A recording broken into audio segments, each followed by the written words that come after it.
motivation every single day, cause I love my occupation. Hey everybody, welcome to episode 17 of the Palmcast. We're very, very excited about this one. Teddy and I have been excited about this episode for a long time. I will tell everybody here that it took a couple calls to the Texas game and the wildlife team to actually let all these people on one call. So I'm pretty excited that we have such a group of powerhouse individuals here and great friends. So Joe, Tom, thank you so much for coming on again. Thank you. All right. Yeah, Before I we think get started, Teddy. we were talking about it the other time, and I made a funny comment, and I think it's accurate in my mind at least. So now we've got two palm wizards on here, and Tom and I are the leather hat apprentices, just soaking up your guys' knowledge. So thank you for coming on again. Well, you're welcome. Thank you, sir. So this episode of the Palmcast is proudly sponsored by Nelson Plant Food. For over 30 years, Nelson has been providing high-quality fertilizers trusted by growers, landscapers, and gardeners alike. Whether you're planting palms, growing from seed, or maintaining established landscapes, Nelson Plant Food delivers the nutrients your plants need to thrive. Visit nelsonplantfood.com, all one word, to learn more and support the company that supports the palm community. Great. Nice work, Teddy. You guys mess with Nelson Plant Food at all, Tom and Joe? I have not. Joe and I were talking about it the other day when we made a trip to Atlanta, and he said he had found it locally. I have not, but I suppose you could order it off Amazon. I'll definitely give that a try. Yeah, I found it in Augusta the other day at Stovall's. I haven't purchased it yet, but it is here. Don't purchase it because I happen to have two containers that I can actually send each of you guys. So I'll send each of you as a gift for coming on this show. I will send you guys your own container of Nelson Plant Food. Wonderful. Thank you. Yeah, give it a shot. Right. But I thought you said it was going to be a car involved with this thing. Your expectations are too high. Yeah, I think he meant a card. Yeah, there we go. There you go.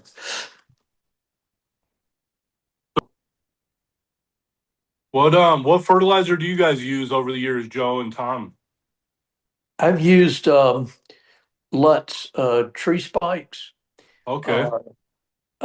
They have a big advantage because I have students putting the fertilizer out, and of course, whether you're doing citrus or the palms, you do it by diameter of the palm or the citrus, and so I can put out the proper number. And with the spikes, you put the spikes out only 2 feet from the trunk. With the citrus, you put the spikes out at the drip line. But you see, that way it's a measured amount. If I have them do granular fertilizer, the concept of distribution is not in their mindset. And they start talking to each other, and they'll just dump a pile of fertilizer. The problem with the tree spikes in sand is you don't get any lateral distribution of the fertilizer.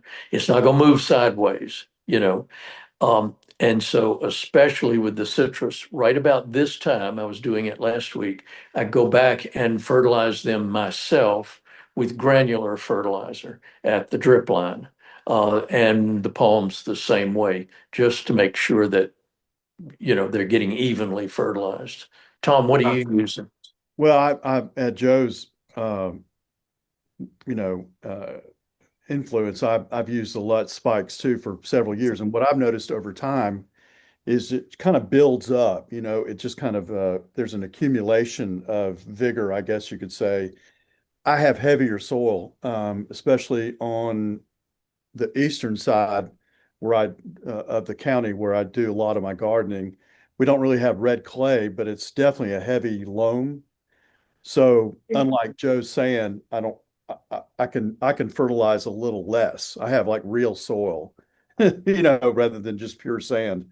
And so for a long time, I just used 10, 10, 10 or whatever I had.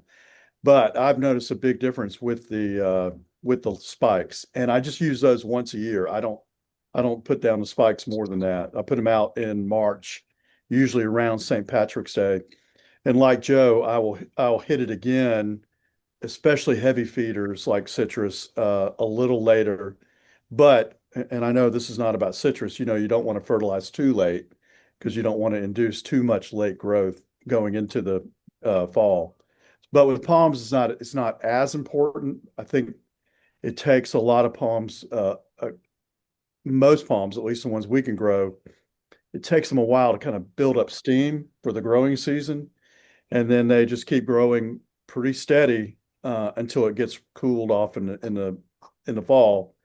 And I think with sable palms, I think really as much as air temperature, soil temperature is a driving factor for growth. So you want to time your nutrition accordingly. So I think the spikes have made a big, big difference in terms of just good sustained growth for me. But anything like that, Joe and I've talked about this a lot over the years. A lot of times you'll get slow release fertilizer, and I think they formulate that for cooler climates. And in our climate in the South, it's still going to burn up pretty quickly. Slow release fertilizer, just I don't notice a big difference except in price. The Gotcha. the one thing people ought to be aware of when you start fertilizing a palm, especially to correct a some kind of deficit, and the usual deficit for me is going to be potassium magnesium because it's leached sand. When you start doing that, where the deficit shows, which is going to be in the older leaves, they will never correct. It's what happens is as the new growth comes out, it pulls the necessary minor elements, minor with magnesium, major for potassium, from the older leaves. So your new leaves are going to look great. Your older leaves that's where it's going to show. Now, the worst of all, and it's not a problem for us because we don't grow them, is Phoenix canariensis. And you'll have a Phoenix and you'll think, wow, that's variegated. Well, it's not variegated, it's just starving to death. Um, but when people are growing things, they really, really have to pay attention to their soil because if you're down in South Florida, in some places like down in Miami, you've got alkaline soils, and that really is different. When your pH goes up like it does up here, I mean, our soil is like battery acid, and certain elements come into availability or go out of availability depending on the pH and also the amount of rainfall. When we were down at Montgomery, was it Andrew Street? We Yeah. were talking to, and he said, I think a lot of times when people have palm nutritional problems, it's lack of rainfall. And of course, in South Florida, sometimes they'll get boron deficiencies when they get torrential rainfall because it flushes the boron out of the plant zone, and then but we don't get that. That's not a problem for us. But wherever you're growing, whether you're in red clay or mucky soils, in Louisiana or wherever, you got to pay attention to that because it's going to make a big difference, as to how you fertilize and how often and all the rest of it. So, Related to that is pruning palms. You know, I see it all the time. I mean, I'm sure we all have, where they at some commercial landscape where they'll just routinely chop off all the leaves, and we know what damage that does. I mean, number one, a mature palm carries somewhere. Well, I know when we rescued a palm and took it to Aquinas High School a long time ago, they had just dug it up. They didn't cut any of the leaves off. So I got curious to know how many leaves a mature sable palmetto really has. So the one that we brought to Aquinas, I counted them up. It was 63, which surprised me a little bit. That's more than I thought it would be. That's a lot. It is. And that was 63 green leaves on a very old palm. Now, when you've got a smaller palm or maybe like a Trachycarpus or something like that, you might have 20 leaves. So you remove a single green leaf, you're cutting a lot of the photosynthetic capacity of the palm away. So people need to keep in mind. The other thing I think in the Miro book he mentions is that as palm leaves die, the palm will pull the nutrients out of the dying leaf. So if you cut that leaf off before it's fully dead, you've removed those nutrients or removed the palm's ability to pull those nutrients back out. So that and it's so hard to do sometimes. Sometimes you just want to cut that yellow leaf off, because it looks so bad. But the best thing is let it go, let it stay until it's crispy brown, and then cut it off. So And Dr. Broshot says a healthy So that's sable, pro shot, right? Not Miro. yeah, you'll go from a green leaf to a dead leaf in about 4 or 5 days.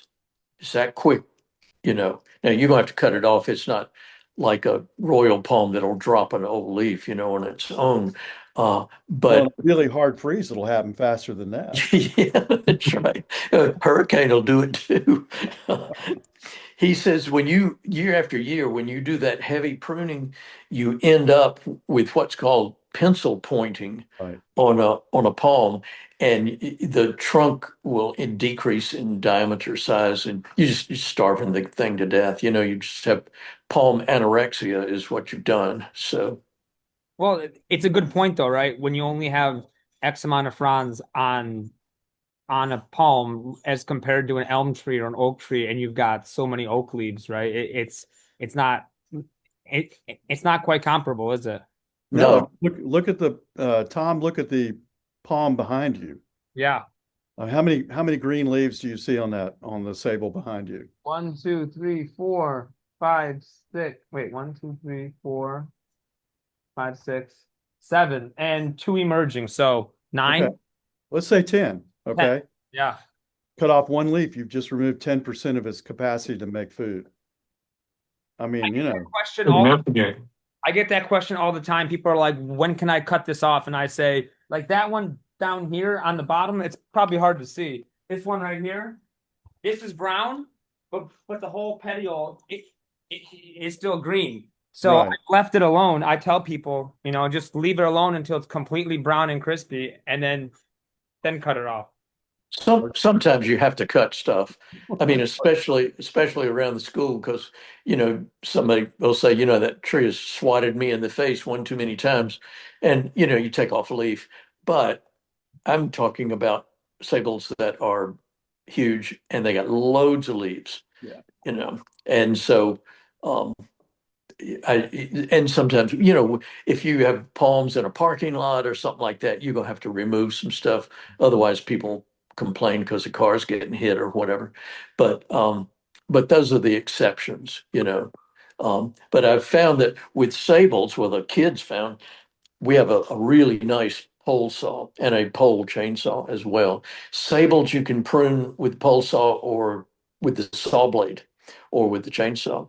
When you're pruning buteas, you got way too much flex in that petiole, and you have to use a hook or loppers and cut it that way. And on both of them, there are no thorns on a sable, but you don't want that edge of that palm coming down on top of you. And with a Well, beauty leaf, oh my Lord, you'll be in the hospital if that baby falls on you. no, Yeah, we have no thorns on a sable, but those petiole edges are like industrial strength paper cuts. right, That right. that's how that happened. Just cutting the size of my finger. It's like, and you won't even notice it until you're done with whatever the heck you're doing, and then you're wondering, why is my hand hurt? The other Yeah, right. Why is that finger barely hanging there? Where is my finger? Yeah. also make sure you have some eye protection too, because when you're working with large miners, like big stiff leaf miners, that thing will stab your eye, and it does not feel good at all. We have a huge Washingtonia at the school. It's a filibuster. And when it was smaller, of course, we would prune it, but I would tell the kids, I said, you really, really have to be careful. Oh, we don't have to be careful. And I said, look, and there was a leaf that had fallen. Well, the thorns are like this, and they're hooked. So one of the kids just didn't pay attention, and that thing came down and raked the side of his face. And he said, look what it did to me. I said, well, burned hands, best teacher, I told you, so, so, when you get finished with your plastic surgery, I bet you Right. don't do that again. Geez, School of Hard Knocks at Yeah, Aquinas, that's huh? right. That's right. Got to be tough. Rub some dirt in it. It'll be all right. Before we move forward, I got a question, Joe. I want to sidetrack back. So I've never gardened in sand before. So what about the idea of like mulching heavily every year with organic? Like if I'm sure you do, you put down pine straw or whatever, but what if you just, you keep loading organic material on top? Do you think that has an effect? Like that's going to leach down into the sand and help over time, or negligible, or what? It seems to help because sand is fairly porous. And if you keep putting that organic material on top, it doesn't last very long. With our heat and we're basically the upper Amazon, and the mulch just disintegrates. But when you start digging down in the sand, plant something new or something like that, it is definitely not white anymore. You're getting some organic material. Now, Dr. Broshot said, at least in Florida, they did a planting of palms and they put in lots of soil amendments and stuff like that. He said it didn't make a bit of difference. I was going to say, I lived in St. Mary's for 13 years and right on the Georgia coast, and our soil there, when you dug into it, it looked pretty good. It was kind of gray, dark, in some cases black. The but it just ate organic material like nobody's business. You could put down anything you wanted as thick as you wanted, and within a year it was just gone. It just burned Hmm. up fast. And so uh, I think the big difference here or in the in the South, if you put organic material on top of clay, it definitely helps because it's going to break up that clay pretty well, and you can get some good topsoil built over time. In pure sand, it doesn't hurt, obvious, but I don't know that it actually builds the soil unless you're building kind of a raised bed type environment. Gotcha. And I had a little raised bed. I tried for years to grow a summer garden in St. Mary's, and it would just convert to sand within a season or two. Hmm. Yeah. It's still amazed me the palms that are able to grow beautifully, and they're growing basically just in beach sand. Um I don't Yeah, know. that's true. Like Sabal palmetto is definitely Yeah. adapted to that, but you don't usually see it growing right on the beach. Unless it's been planted, you're going to see it away, usually on the marsh, on the marsh side, on the intercoastal side. You see some. I'm not saying you don't see it at all. It's definitely there, but it's going to gravitate towards more of a little better environment. And the very best specimens are going to grow inland just a little bit, Yeah. creeks and rivers, and in that really mucky soil associated with fresh water. They can tolerate brackish water, and they can certainly tolerate, even being on the strand, but they look a whole lot better in a more protected environment. Yeah. Agreed. With around here, Sable Minor, you don't find it very often on the Savannah River because the Savannah's too violent, when the water gets up. But you find it always in inundation areas or areas, side creeks and stuff like that. And it's just thick as thieves back up in there. Uh, but Tom, I think we were down on the coast one time and we saw sable miner growing right on the brackish Mhm. side, right on the marsh, which Yeah. was a little Well, surprising to me. where were we? I'll think of it in a minute, but I've definitely seen it in on Crooked River in Camden County, right on the marsh, Right. like brackish water, growing just fine. And now you don't, I have never seen it. I'm not saying it's not there. I'm just saying I've never seen it on any of the barrier islands, the Georgia barrier islands, like Cumberland or Sapelo, St. Simon's. I'm sure it's probably there in some localized areas, but you don't see it like you do inland just a little bit. Right, right. And Sabal palmetto, even though it will obviously handle that beach situation, uh, tends to look a lot better a little bit inland, uh, Right. because it's out of the wind and it's not just beat to death. Um, Yep. so Absolutely. I will submit in general, Sable Minor is probably one of the most easygoing, simple, tough plants I've ever been able to work with. I can't seem to really cause them pain unless you don't water them. Oh, even then, and I just read some research on sable minor, looking at different ecotypes from east to west, and one of the things that they noted was that sable minor seems to have some characteristics that would allow it to grow in a xeric environment, and it actually does in the Texas Hill Country. And so it's like they're saying that it has the potential anyway to be adaptable, even places like, New Mexico or something like that, which is just insane, really. Especially when you find it where we live, it's almost always associated with water. Swamps. Well, and running water. But Yeah. see, that's something else that's interesting to me. So if plants are able in their mature state to handle a xeric environment, it's almost like magic has to happen and the stars have to align when the seed hits the ground. It has to be like that perfect season. There's enough water. It can get its roots down deep, and then it can start to get tested later, you know? Yeah. Right. Or, you know, uh, Teddy, you live in the South. I mean, we all, part of living in the South is understanding that there are going to be periodic droughts. Sure.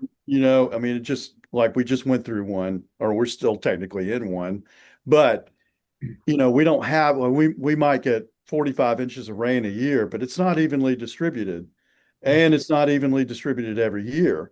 So you get some years where we'll get 30 inches of rain, and so we have a climate more aligned with Texas.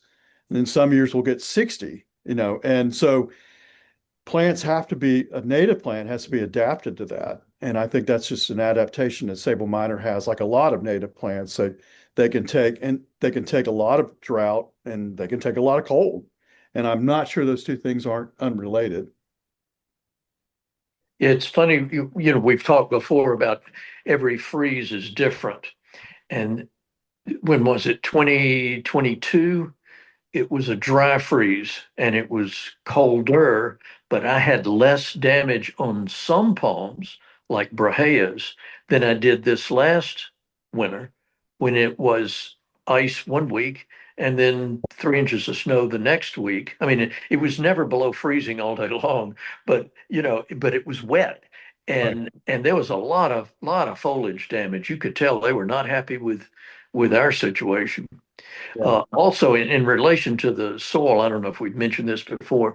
If you're in sand and you're growing Trachycarpus, you're really going to have to watch out for nematodes. Nematodes are common, get them in tomatoes and all kinds of things. But Trachycarpus is very sensitive to it. Sable could care less. Uh, but Tom and I were talking to, uh, oh, Mira Wilcox. yeah, Dr. Wilcox, and he asked me. He said, "Don't you have clay close to Augusta?" And I said, "Oh yeah, the best kaolin mines in the country. I mean, pure." He said, "Go down there and get white, gushy clumps of clay and put it in water and make clay milkshakes and water your trachees with it." And I went down there, met with one of the geologists, and he gave me buckets of already refined kaolin. It's prettiest stuff you ever saw, snow white. And I just watered the trachees with it. It took about 6 weeks, and it was a clear difference. Uh, Hmm. because, clay is like this. Sand is essentially fine gravel, and those little worms can maneuver around the gravel, but they can't handle the plates. The other thing is that makes all the difference in the world in terms of nutrition because you get cation exchange between the play plates and whatever nutrition you've added. Whereas with the sand, it's quartz and it's non-reactive and it just goes right through. So, Huh. Huh. I hadn't thought about that.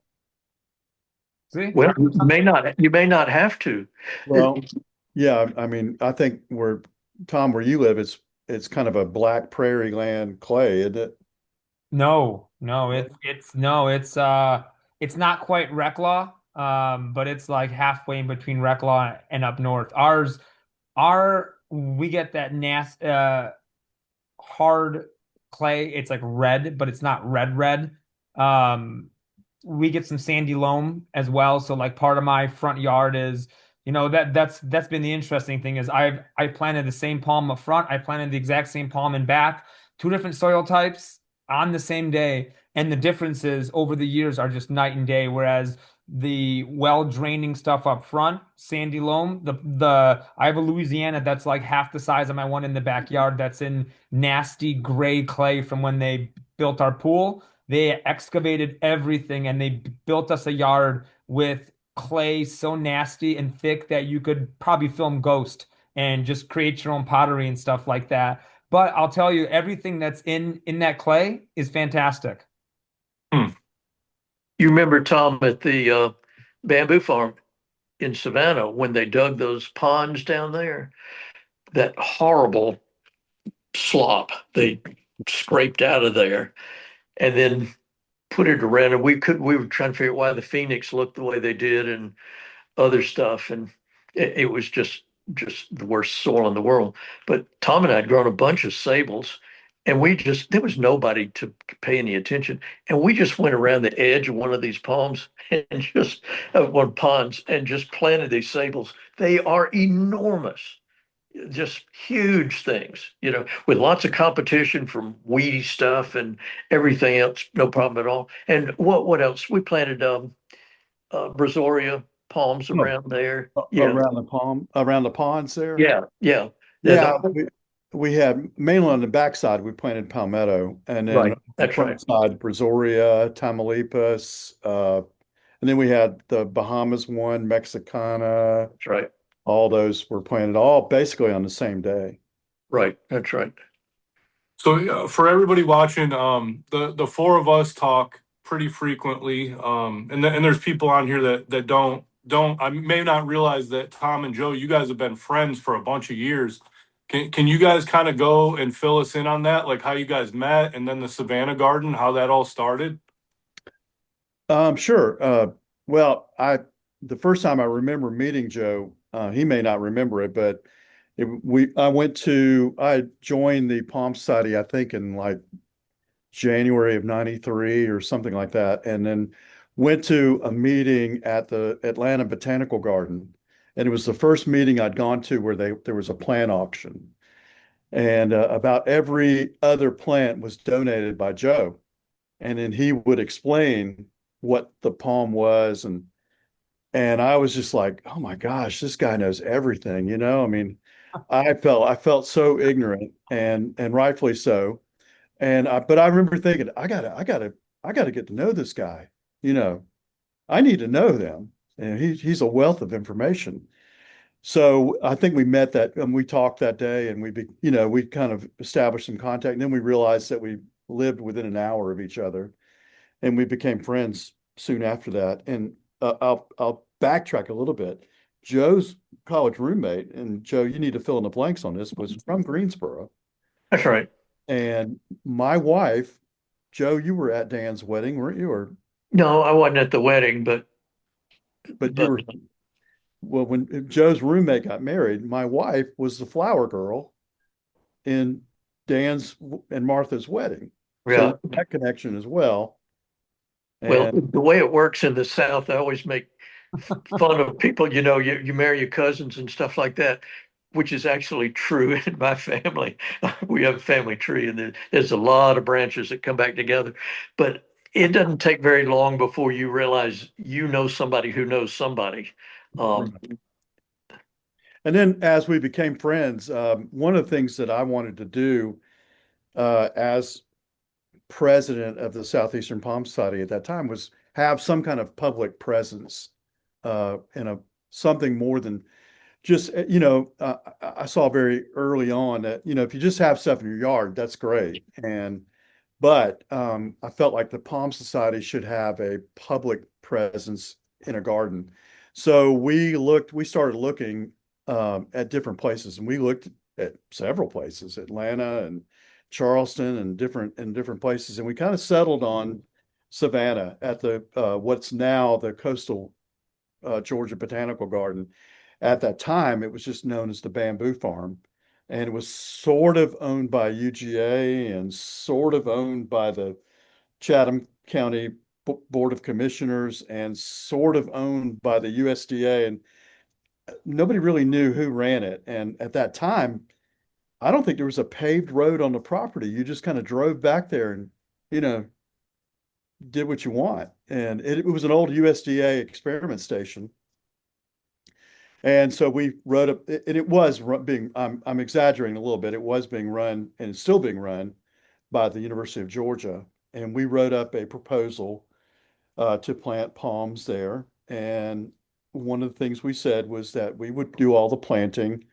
UGA would handle the maintenance. And if for some reason the palm died or looked terrible, they would have the authority to remove it. And that was just the basic agreement. And at that time, they had something of a master plan. It's changed several times over the years. I would say now they have a pretty robust master plan, but they pretty much just gave us carte blanche, go do what you want. So we did. And then there was a fella associated with the university, who was Gary. Gary Wade. Yeah, Gary Wade, and he got real interested. Mhm. And what we figured out, this is what, it's who you know. Sometimes you can have a great idea, but you need a agent in the inside. And he got real excited about it. And he said, yeah, do this and this. And then we want a Mediterranean garden. So we put some camera ops in there. And that picture, Tom, that I think you shared the other day was the first clumping Serenoa, tree type Serenoa that was planted. I don't know where did I take the picture because I wasn't in it. I don't Yeah, know. you must have taken the picture. I had to have, I know I was there. Yeah. And I'll never forget that Serenoa because several years later, I had two students, both who were in the former students. Well, one was a former student. He was in school in Switzerland, and then his best buddy from Greece they were in Augusta. And I said, guys, I need some help down in Savannah, and I'll take y'all out to eat and everything. We'll go down and work there. So we get down there, and big head me with knowing everything. I said, no, boys, be really careful because wasps love to get into palms because that big fat leaf gives them so much protection. So I say that, and then I'm showing them how to prune. I reached in, was immediately stung.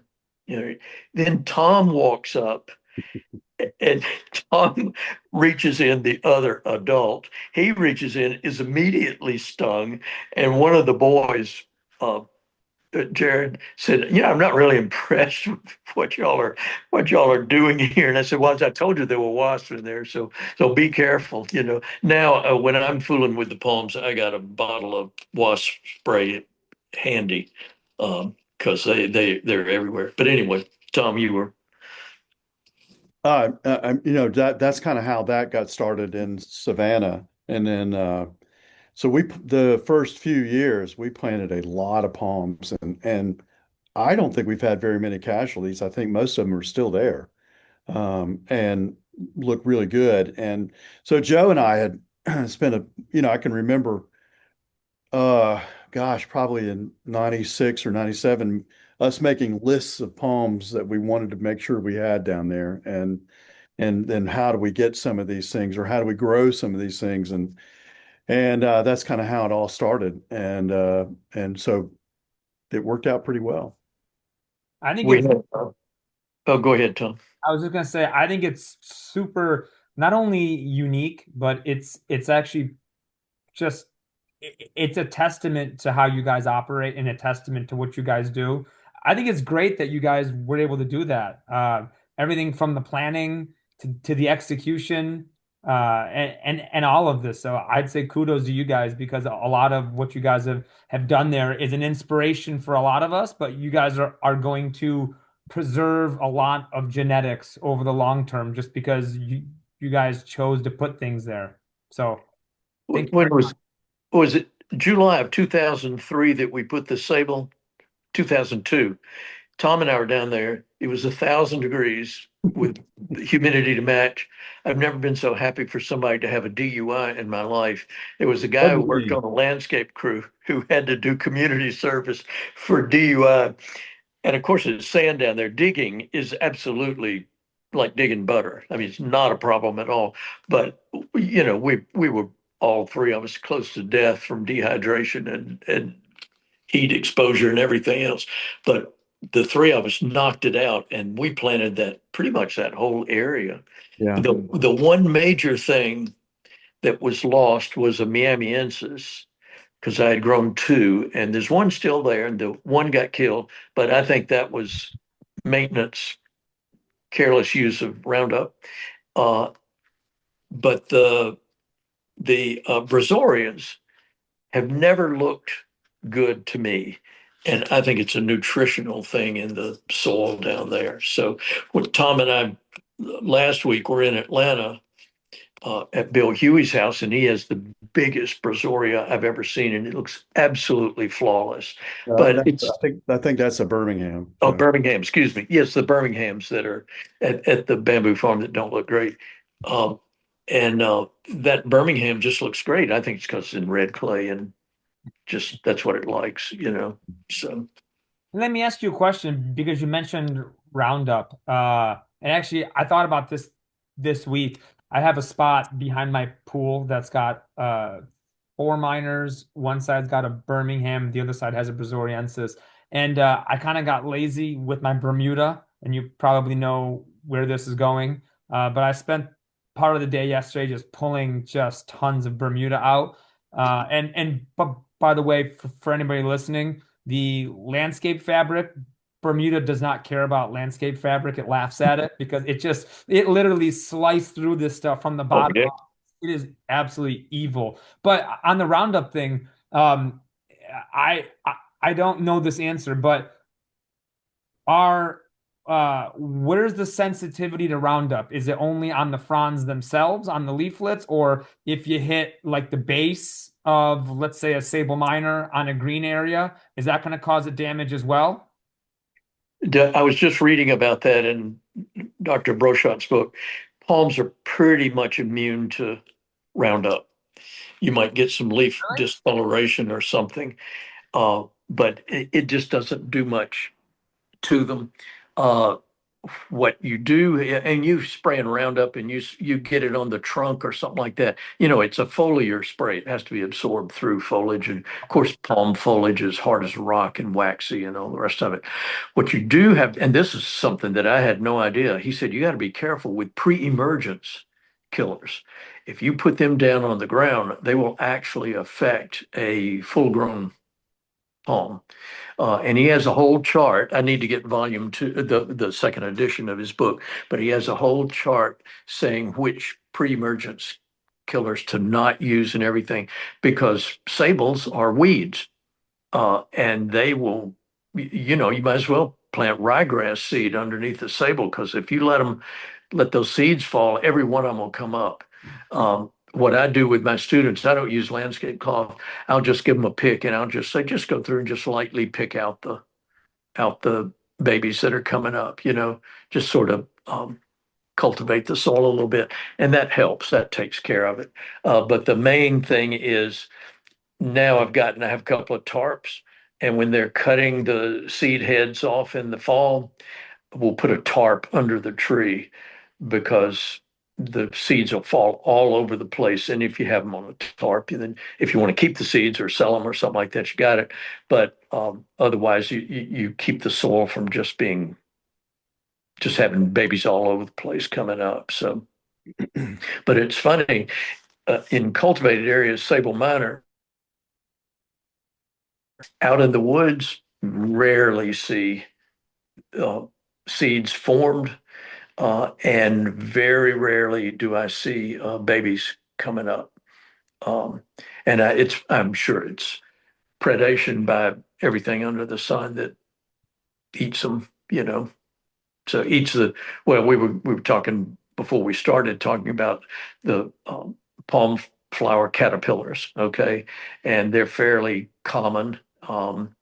Uh, John Frank just texted me before we started, and he said, "Oh my gosh, they're everywhere in um, Conyers, Georgia, right outside Atlanta." And he said, "How are you doing in Augusta?" And I said, "Well, I've been very conscientious about spraying, and I spray bifenthrin. And as that stalk comes out, have y'all had issues with that? Tom, have you had issues with Yeah. that?" And yeah, both Toms. Um, Tom and the King. Okay. Um, the as that bloom stalk comes out, just as it starts to branch, you got to spray it with bifenthrin. And then a week later, you got to hit it again. Yep. And then a week later, you probably have to hit it a third time.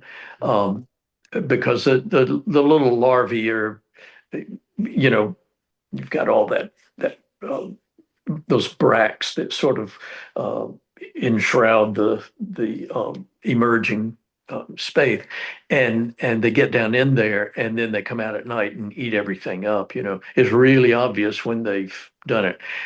This year, I got a new sprayer, and it's got a battery.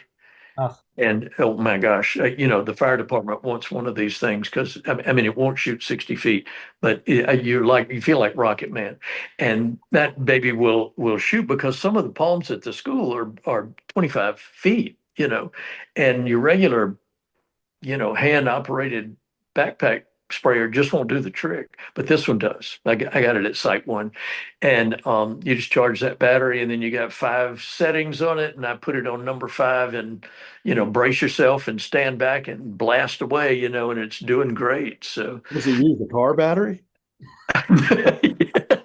well, they make backpack uh, uh, blowers or sprayers that are gas powered. You got two problems with them. One, you got a gas engine on your back, which presents some problems. Um, and most of them only hold 2 gallons. Well, the the hand operated ones will hold 4.5. My battery operated one will hold 4. Well, I got so much property. When I get ready to spray, I'm going to have to refill that thing 3 or 4 times to cover the territory. But my principal said one day, she said, "You should spray a lot." And I said, "Well, this is the deal. The more I spray, the less I have to spray. Because if you get stuff under control, you're not going to have to go back over and over and over. But right now, for scale, you've got to spray at about 7 to 10 day intervals. Tom has one palm that he said was probably a Superfund site now because it is absolutely clean from all scale. No, I saw some today. Yeah. Oh, did you? Well, it you have to do it at intervals, and then you can wait a little while, and then by the second week of July, you have to hit it again, because it will scale's the sneakiest stuff in the world. Um, and I think we've talked about it before. Those sable leaves are pleated, and that pleating protects the scale that gets in between the pleats. And so the students can go around during the winter and spray with horticultural oil, and it helps a lot. And I'll have them take that central spear and crack it a little bit, and then the oil will get down in there. But that will only kill eggs and adults. But you're not going to get it all. And so you really have to use some systemic. So I use Xylam. Tom, what have you used? Imidacloprid or something? Both. Xylam seems to work better. Yeah. Definitely works better. Yeah. But I still do an imidacloprid drench around a lot of palms just because I can't reach up, Yeah. Sure. and it takes a long time for it to be effective. But I've learned just to do it, probably once a month. Just go ahead and take a 5 gallon bucket, Right. and that seems to help quite a bit. Right. The the crawling stage of scale is easy to kill. Anything will kill it. But that's why you want to start in our area. You want to start spraying with the Xylem or whatever. Probably the first or second week of April, just as it's warming up, because that's when they're hatching out. And you want to get the systemic absorbed into the plant so that the first time they put their little mouth on the thing, they get a dose and that's the end of that. But they'll be back in July, you know. And it's the second time around that I frequently miss it because school will be starting back and I'll get busy and it'll be 2,000 degrees and I don't want to get out there, but I always spray it like 6 or 6:30 in the morning when it's dead calm. And then you don't get a face full and get nicotine shakes and stuff like that from. Well, I mean, the good news is I've not gotten scale myself. That's right. That's right. That. Well, the athlete's foot, that's a different thing, but Well, I don't got that either. yeah, don't wear shoes next time you spray. But well, the other thing that palm's getting, it's a natural thing. Of course, the little blossom caterpillars are, is what's called a palm leaf skeletonizer. And I see it out in the woods all the time. And you look on the back of the leaf, and there's frass all on the back of the leaf, and it's caterpillar poop, and it just looks like sawdust. And they just scrape along and eat the back of the leaf, the chlorophyll in the back of the leaf, and it's unsightly, but it does not do a ton of damage, and it's real streaky. Who was it? Lisa, when she lived down on the South Carolina coast, man, it was awful. It was everywhere. And I said, just wait. I bet in a year or two, you won't see any at all because whatever its enemies are, if you get a lot of the skeletonizer, and the enemies come in, they build up and then it'll be gone for 10 years and then you're good to go. So. I haven't found any of that here. I've been lucky, I guess, but I just have lots of spiders that seem to love to lay eggs all over my sables. Spiders are good. Yeah, they don't bother me. Yeah. Tom, you have the Joro spiders, don't you?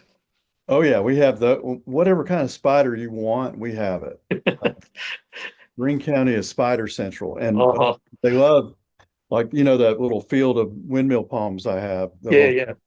I get these Siloam is just loaded up with wolf spiders, and I mean big ones. Yeah. Look like little tarantulas. Yeah, And they build those the little webs, with the little tunnels going into them. Yeah. Right above the petioles, and they'll just line up. They just love it.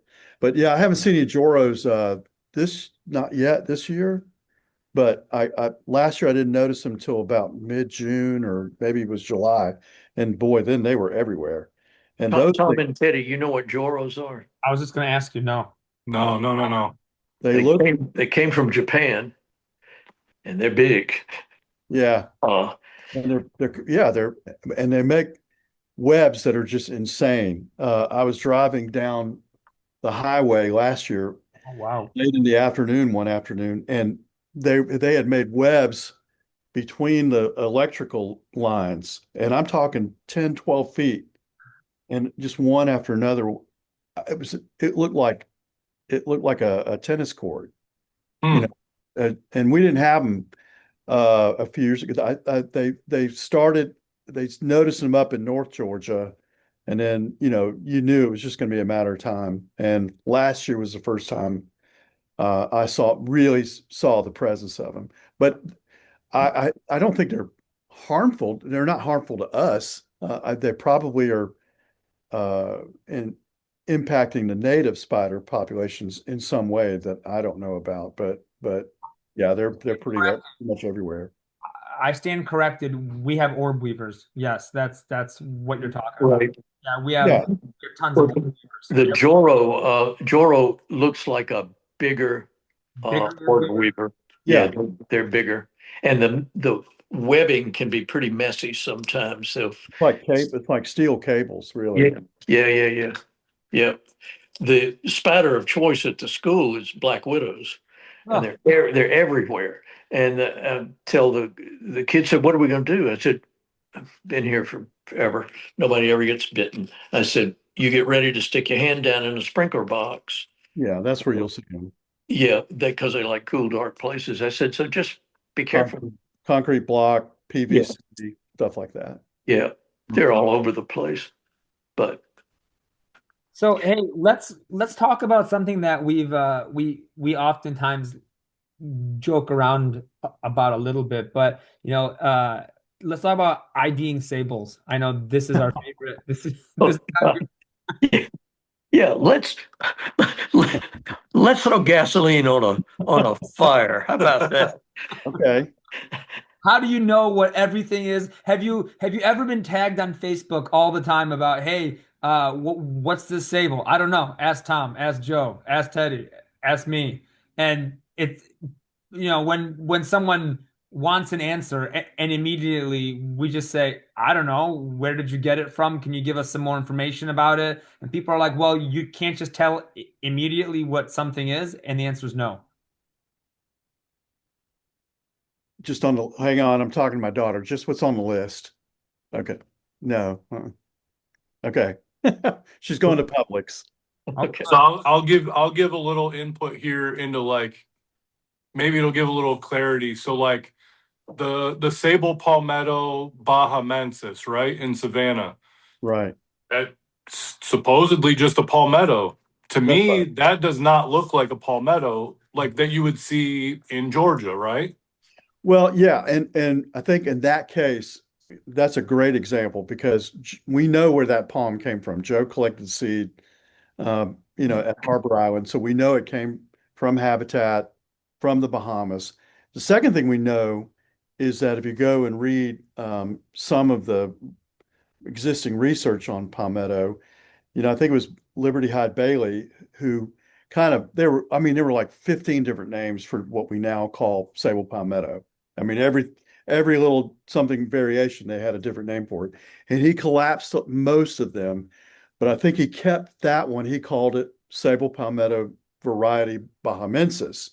He also kept the one in Cuba separate, and he called it sable parviflora because he felt there was enough difference between both of those that it warranted some distinction. Then when Scott Zona wrote his monograph, I think Zona is a little more conservative in his taxonomic approach, what you might call a lumper rather than a splitter. So he just kind of lumped them all into sable palmetto. But because we have a historical trail that said, okay, we have sable palmetto variety bahamensis, somebody thought it was worth distinguishing that, right? And when you look at it, you understand why. It's pretty distinctive. The picture that I just posted, pictures that I posted, the ones from Don Hodell at Fairchild are almost identical to the one in Savannah. I was really shocked when I was like, God, it's instantly recognizable for what it is. And I'm not going to suggest they all look exactly alike, but it's pretty distinctive. So when you start looking in that direction, it helps to know, I think what Tom said, well, where did you get it? What's the seed source, And a lot of times people don't know, or they have spotty information and it's from cultivation and who knows? And that's going to be a problem. In fact, that the 3-part article that Don Hodell wrote for Southeastern Palms, 15 years ago, and it was actually published in the Southern California Palm Journal before that. He said, the problem is when you put things in cultivation, you do introduce the possibility of hybridization, and you only have the record that is good as what was collected. Some gardens like Fairchild and Montgomery Botanical Center are very meticulous about their acquisitions.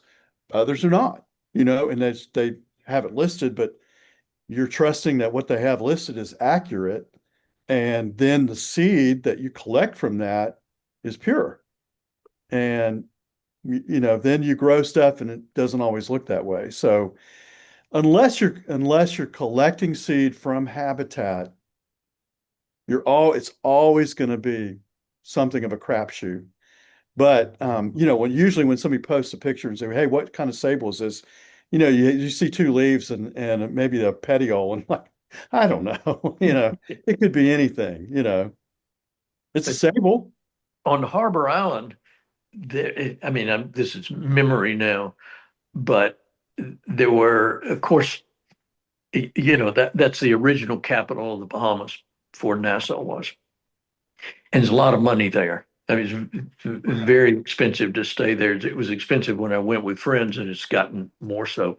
So you see a lot of things. You see pseudophoenix, and you see coconuts all over the place, and adenium growing in people's yards. So, I mean, people bring stuff in. But this sable was out in the front of the house. I can give you the address, And I thought, well, I'll just get some seed off of it. It's just a palmetto, but, it'll be a little memory thing. But one of its characteristics is it drops its boots fairly young.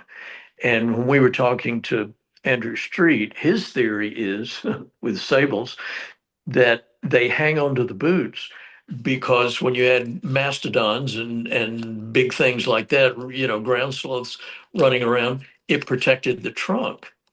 And if you get to places where there's no large tusk mammal, you don't need the boots, so you just let them go. And I don't think there were no mastodons out on Harbor Island.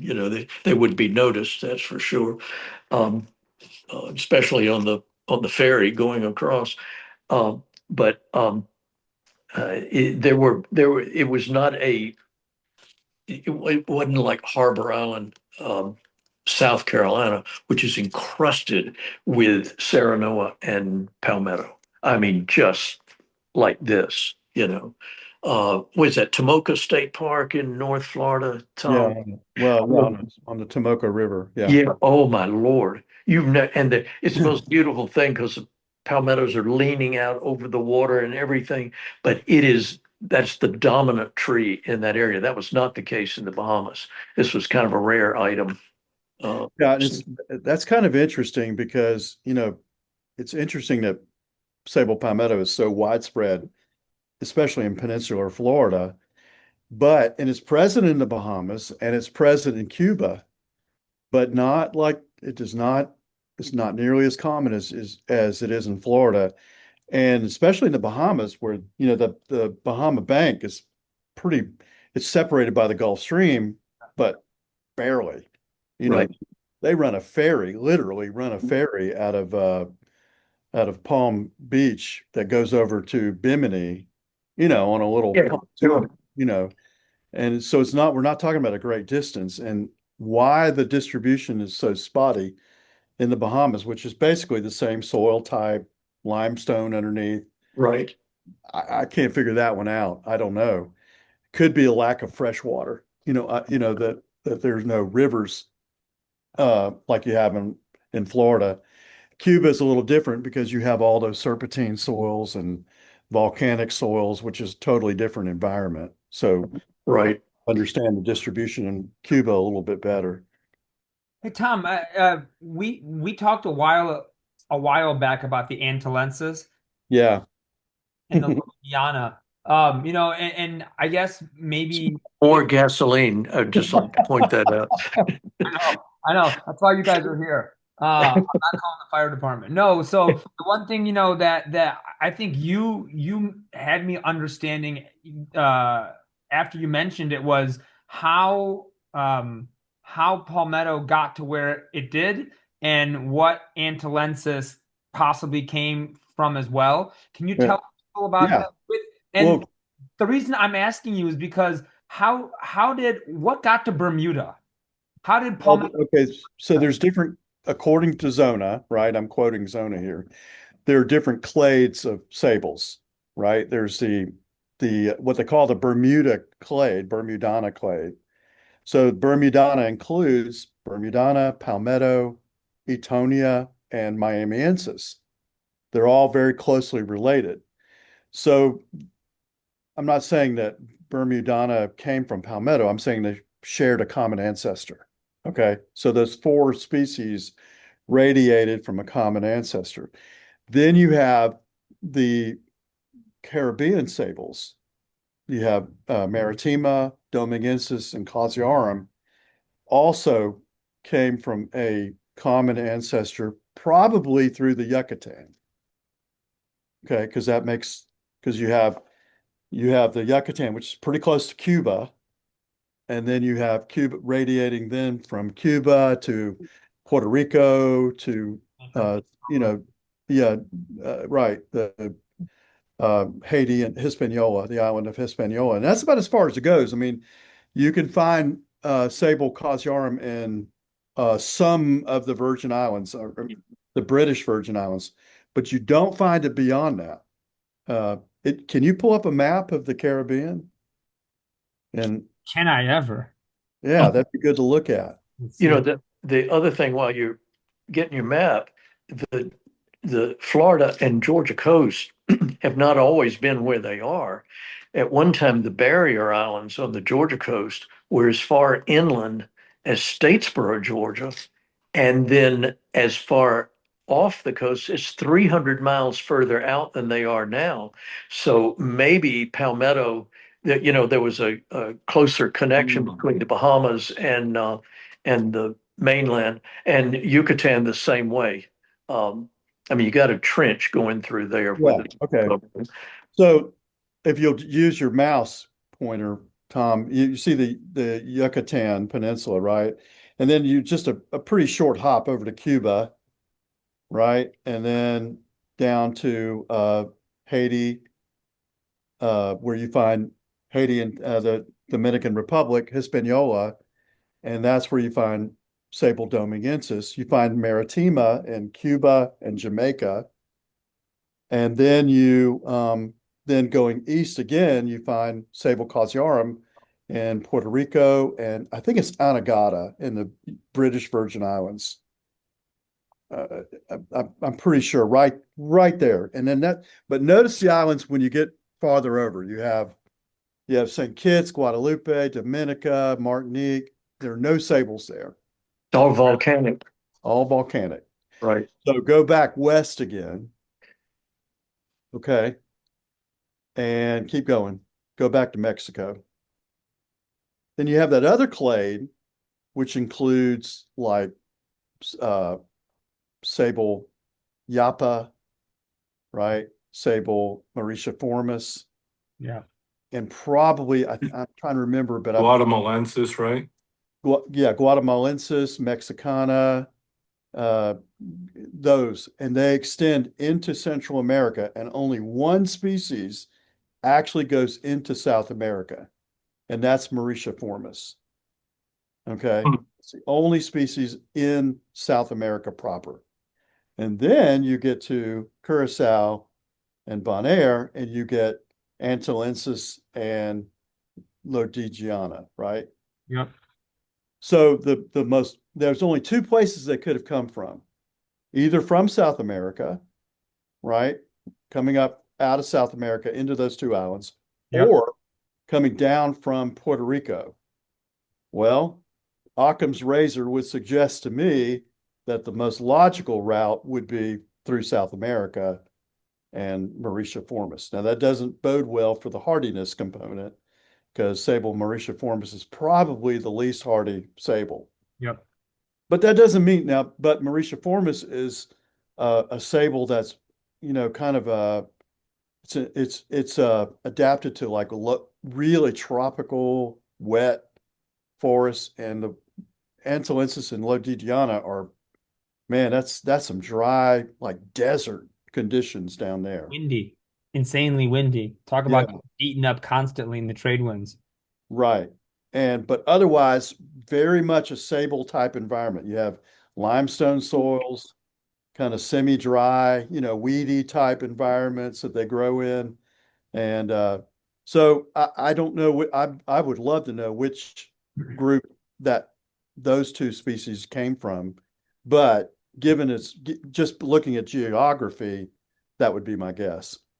Is there any way with any testing that we could know that, or is it Somebody could do that, I'm sure. Yeah. You'd have to, you'd have to do some testing on the two species in question and then compare them to other species and, not just Mauritiiformis, but probably Causiarum, probably, and it's interesting to note that for a long time, I mean, people have known about those palms for a long time. All right. So it's not that they were just stumbled on them and like, hey, look what we've got. They knew about them. In fact, Scott Zona wrote about them in 1990. So they knew about them. But they just assumed they were Sabal Causiarum. So the fact is so But they don't people, even look like them though. They look nothing like them.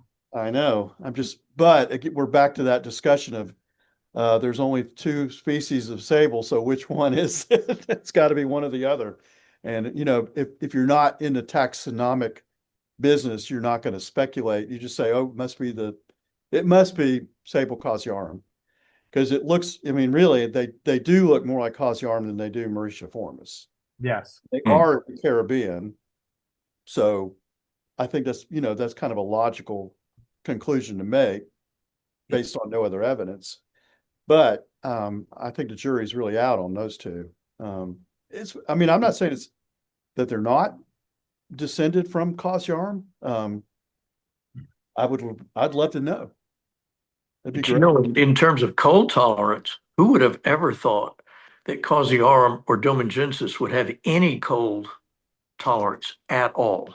Yeah, well, Tom, go back to your map. What's crazy about those closely related species, and Don Hodel really didn't think there was much of a difference between Domingensis and Causiarum.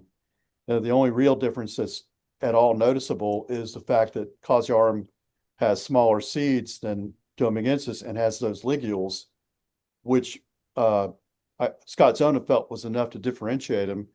But anyway, they're very, very closely related. What's really weird is that Maritima, which presumably is the oldest of the three, is the least cold tolerant. Yeah. And then you get Domingensis, which is kind of in between, and then Causiarum, which appears to be the most cold tolerant of the three we're talking about. And it stands to reason it's the most recent species and probably the most tropical. It's the most southerly one, and yet it's the most cold. I don't know. I have no idea why that is, but I suspect that what a lot of things that we think of as cold tolerance are some kind of genetic allele that is an adaptation to drought or something that is beneficial to cold tolerance, but wasn't really initially adapted for that reason. That makes sense? Yeah. Last summer, Tom and I and our friend David were in Key West, and we were eating supper one night next to this concrete pillar. And Tom said, "You know what that is?" I said, "Well, you big old palm." He said, "That's Domingensis right there." My gosh, it was massive, massive, But then we have a friend who lived in Puerto Rico, and I had all these palms that were supposed to be Causiarum, and some are huge, and others they've got the papery ligules, but they got a skinny trunk. And he said, yeah, all of them in Puerto Rico don't have big, fat, massive trunks. And so I thought, well, there's another complication. Um, so, and then what was it? A few weeks ago, I was at Hayes' place. I was picking up books, and I'm walking around Hayes' yard. And I said, what's this? And what's this? Well, I planted blah, blah, blah, blah, and then years later, 35 years later, I said, hey, so I think you got there's a lot of dating going on around here, and we got babies all over the place that are not identifiable. But Scott Zona says he doesn't think that sable hybridizes very easily, but except for a few places, maybe they hadn't been the families didn't live close enough together for them to meet. But Lord knows what you get in a place like a Fairchild or Aquinas. or Aquinas, yeah, a little bit different, but or Montgomery, where they got everything. Yeah. Well, that's why Montgomery they only plant from habitat Right. so that the palm you're looking at is the real deal, at least is. But and that's another discussion that comes up a lot is this a hybrid? Is it a hybrid? Always. That's Yeah, the answer. It's always, I have this thing, it's a hybrid. And the answer right, is right. no. It's And just, I'm not going to say it's not a hybrid, okay? I know this about sables, and Joe and I were talking about this last week, and I'm going to shift it just briefly. When you look at a genus like Trachycarpus, okay, I think there's 9 or 10 species. They're always discovering a few more from these relic populations up in these mountaintops in Southeast Asia. But when you look at those different species, they're all pretty distinct. They're very easy to differentiate. I mean, I can look at a Trachycarpus princeps and tell you exactly what it is right away. I've finally figured out, like looking at Trachycarpus tachyle, what to look for, and so forth. Sables are not that way.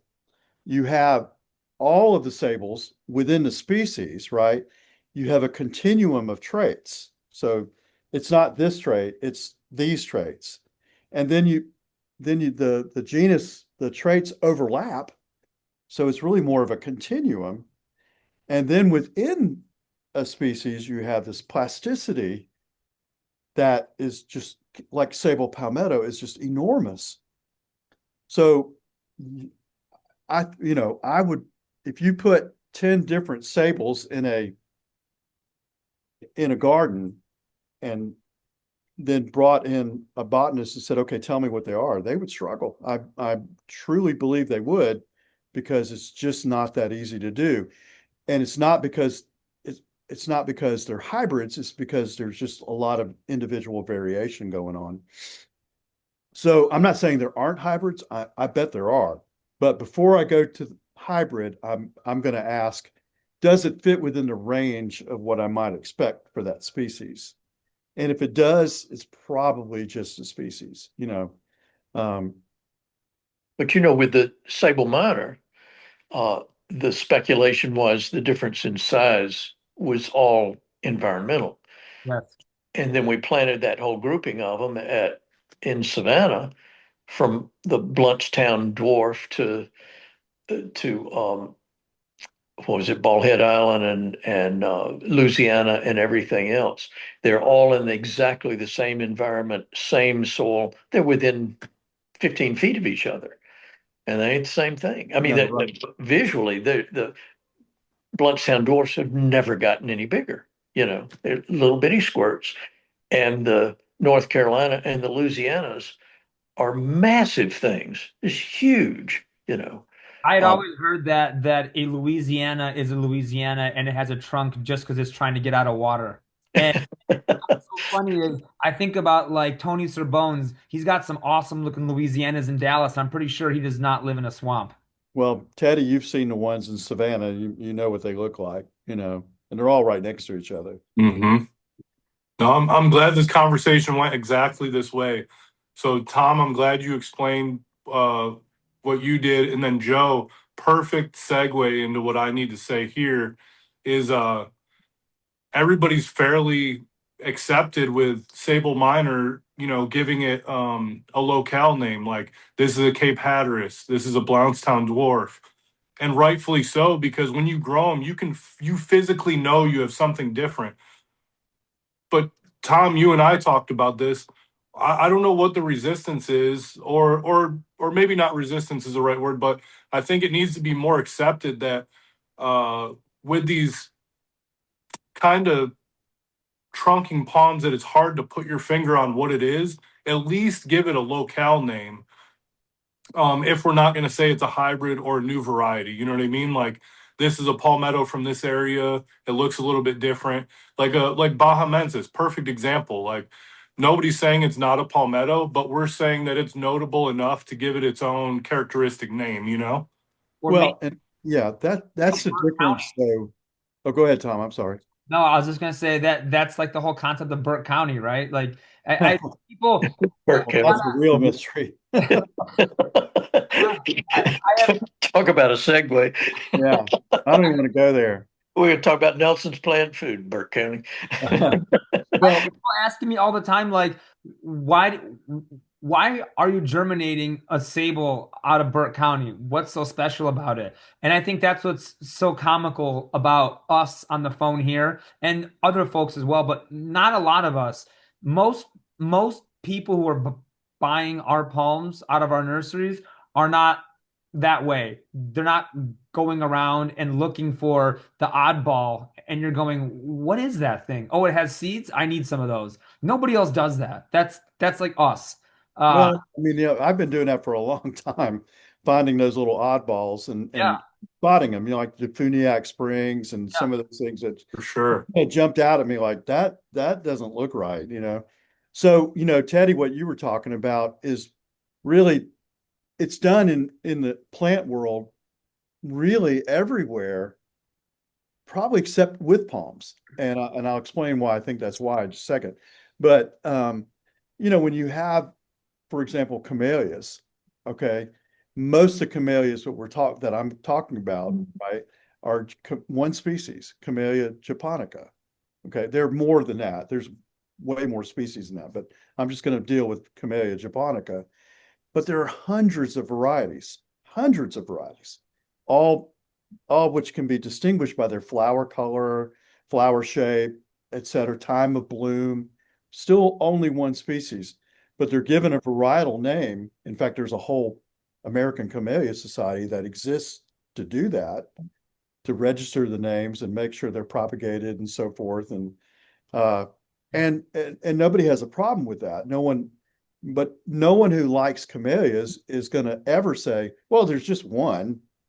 Well, there's clearly not just one because you're growing them for reasons other than just looking at the foliage. The other thing, and this is why I think palms struggle with kind of varietal names, is palms, for the most part, have to be grown from seed. And anytime you grow something from seed, you're going to get variability to a degree, even without hybridization being a factor. It's going to have genetic variability. With a camellia or some other plant, you can take cuttings or you can graft it or some kind of asexual reproduction. That you can't really do that with most palms. Certainly you can't do it with sables. You have to grow them from seed. But I think it's important and I think it's worthwhile to create horticultural distinctions, even though there may not be a taxonomic distinction. Sable minor being a great example, because if you're growing the Blunston dwarf that maxes out at 18 inches tall, and that's what you want, well, you don't want to plant something that is Sable Louisiana and assume it's the same thing, because it's clearly not. So, from a horticultural standpoint, you really do want to distinguish those things. Now, you don't want to just distinguish it till you kind of disappear down that rabbit hole. I think the Cape Hatteras one was a good example of that because you have so many names, Cape Hatteras, Emerald Giant, or whatever. There's a whole bunch of different names that probably point to the same thing. Yeah. And so that could be cleared up, I think, to some degree, and just say, okay, what are we going to call that Eastern North Carolina ecotype? Because it is distinct. What do we want to call it? And stick with that. And not everything needs its own name. And but I like to know where things come from. So I always, if I can know the provenance, I want to know it. Not everybody. That's not important to everybody, though. Yeah, a lot of people. Oh, Oh, we just Tom lost Tom. disappeared. Awesome. Man, his time was too precious. He's out. Keep going, Joe. Sorry. Yeah, a lot of people are what they're mostly interested. I want a palm and I want it to make it through the winter. Correct. And so they're more interested in the cold hardiness than they are in all the taxonomy and all that kind of stuff. I know Gary Holler I was talking about Sable Louisiana one time, and one of the characteristics of Sable Louisiana is old leaves will collapse. Yes. It's, and he said, yeah, the North Carolina ones do that as well. None of the ones that I see around Georgia do that. Then one day I was out on a canoe trip on the Savannah River, just on the other side, going along on the South Carolina side, right downtown Augusta, and there was a rock shelf. And there was a sable miner growing on the rock shelf in a seepage area. And here we are in a canoe. I didn't have a shovel or anything. And I just reached my hands underneath the root system and pulled the whole thing off of the shelf, took it back to the school. Shouldn't have lived, but it did. But it's a funny looking one because all the leaves are cupped like this, they flop. And when the seed stalk comes out, it is not straight up. It comes out and arches gently immediately. So I think, well, that's kind of a cool thing. It's a little more graceful than some of the others. Because, well, Louisiana, the bloom stalk will be 12 feet tall, sticking straight up. So It's like a TV antenna. I have a kind of cupped looking miner. I'm gonna have to send you a picture of that, Joe, and see what you think. yeah, do you know where you got it? It came from Chili Palms, if you know who that guy is. His name's Sean. And he Yeah, used to kind of work with Gary, and he sold it to me as a Louisiana, and it's big. Um, so I call it a Louisiana, but who knows? Who knows, you know? yeah. And the one that I have at the school that I got off the river is probably leaves in all no more than 3 feet, 3.5 feet, and it's been in the ground for 20 years at least, Hmm. or at least. Now the other miners that we have at the school, when I had my landscape company, I would go down to Glen St. Mary's in North Florida, where Dr. Kyle Brown is, and that's where they came from. And so that would be more of a Florida thing. But they showed me this. We were down there at the nursery. He said, "Do you see these little sable miners growing along this walk right here? They've been the same size for 125 years." Uh, and and I thought, this would be a great one to propagate because if somebody needs a coarse ground cover, it's perfect because they're well behaved and it looks like palm. It's beautiful. It almost looks like short fatsia, you know. Uh, Teddy But can. after all that time, it didn't grow into a 10-foot monster, you know? Oh no, no, not by a long shot. And um, the ones in at the bamboo farm in Savannah also are not, like the ones from Tolliver County in Georgia. They're just not getting bigger and bigger and bigger, Hmm. And there seems to be no attempt to trunk up at all. Hmm. Whereas the Louisianas that I have at the school, they move right on up. I've got one, it's probably got 5 feet of trunk on it, I suppose. And the ones in Savannah are just enormous. You think, well, that's a major minor. That's for sure. Yeah. But It's interesting seeing all these variations, right? Because I was actually watering all my stuff yesterday that's going over to the ranch. And I think 2 years ago now, Glavin, I got some Palmetto Causiarums from him, from the one at UF in Gainesville. And, right. and I have a couple I've pulled out. I probably grew 250 or so. I pulled out two or three in particular, and I threw them in larger pots. And yesterday, as I was watering, one of them, the strap leaf was very cupped. And I'm not kidding, it's probably 2.5 feet tall. It's maybe 2 years old right now, but it's Yeah. got one ginormous cupped strap leaf. And and and, Hmm. and it seems like all of them are just enormous and long. And it's just a very interesting grower. But Yeah. when you have the luxury of growing thousands of palms, you kind of pick out some interesting ones. Well, and I'm glad you mentioned that. When I was growing Tom collected the seed at UF for the Cosyarum. And I had the greenhouse and everything. And so I planted them at the school. And then there were some I thought, well, stupid me, I must have hit that one with Roundup because the leaves would not differentiate. They remained cupped and they had variegation. But we decided we'd plant them all in Savannah. Well, Teddy, you've seen that one Causiorum, which looks like a redwood. I mean, it's just enormous. And right next to it are these other two that have Lisa qualities, I've seen. but they're not palmettos, you know. And you think, what is going on here, you know? But I wish Tom was on, because he was the one, I'm quoting him. He said there was some botanist going along the Florida coast, and he said there were so many different.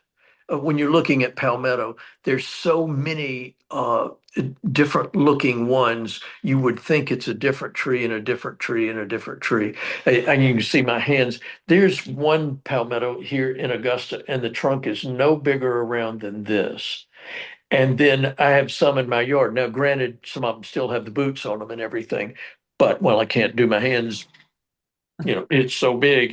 They're just huge things. Uh, so you just wonder, what is the deal here? But I think I don't know, it keeps it interesting. And the in countries where people have done horticulture for forever, like in Japan, and you've got all these Japanese maples with all these names, and so the price goes up every time you get a new name and everything else. We're just new to all of that. And I think, maybe in 500 years, people will have sorted out this particular kind of palmetto or this one or this one. Same thing in Italy with Camarops. I pulled up a page one day, and I think they had 25 different cultivars of Camarops, from micro size microspadics, macrospadics, floppy leaf, of course, the silver one, which is a gorgeous thing. We know where that comes from. It's from high altitudes in Morocco, Tunisia.